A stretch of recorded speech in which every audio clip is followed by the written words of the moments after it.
seem like a self-evident question, but in my experience, it's clear that different people have very different ideas when it comes to the meaning of the word entrepreneur.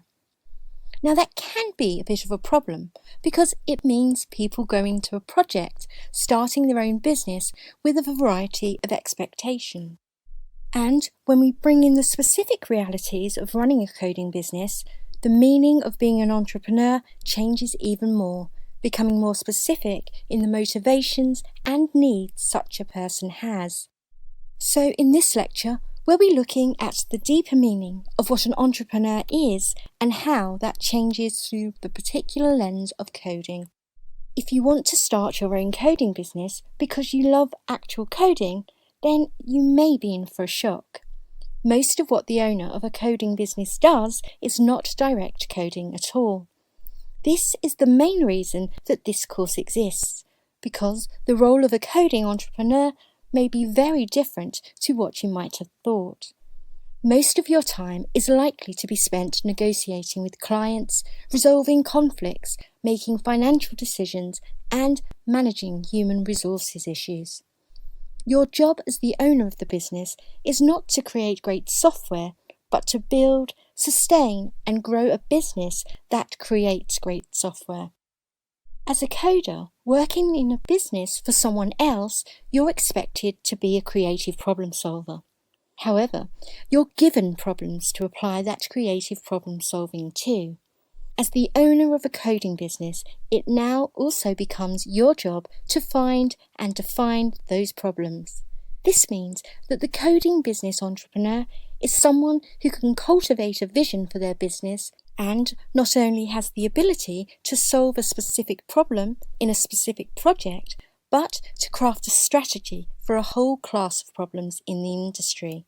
So this means cultivating a big picture insight that not only includes an understanding of what's going on in your own business, but also what's going on in the businesses of the people who you're going to compete against, and what's likely to change in those businesses in the medium and long terms. Although entrepreneurs can act and think independently, they understand that none of their ambitions can be achieved alone. All worthwhile projects are the product of many people working together with clear purpose and vision. One of the key roles that an entrepreneur plays is acting as the vision keeper for the business and the glue that holds all the project members together. The main role that any entrepreneur plays is dealing with the unknown. When you work for an established business, you're insulated against the effects of the unknown, although even huge companies can go out of business almost overnight. And when you're the owner of the business, you have to deal with all sorts of things that can negatively affect your business, many of which are simply out of your control. It takes very specific psychological resiliences to not only deal with uncertainty, but to thrive under it. Starting and running a business is an incredibly challenging thing to do. It requires you to work harder and sacrifice more than anyone who works for somebody else. The potential rewards are almost much greater, of course, but it does come with elevated risks. And just as with any other goal that needs lots of hard work and sacrifices now for a potential reward in the future, an entrepreneur needs high levels of motivation. To stay motivated in the face of strong immediate challenges means that you have found your source of motivation, a type of motivation that has to be deeply internal to you.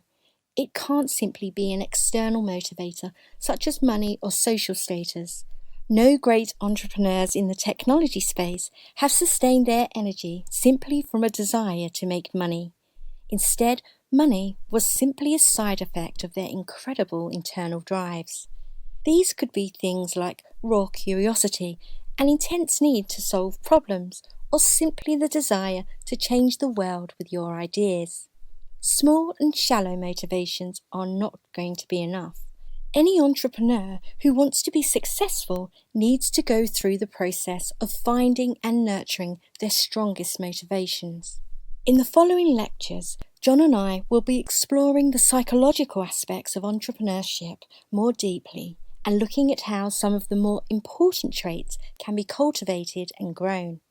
And even if you're not quite ready to take a leap of faith and branch out on your own as a coder, we really can't emphasize the importance of soft skills in relation to success in general and thriving as an employee within an organization. Developing these skills will equip you with a bank of resources that you can easily draw on in pretty much any given situation.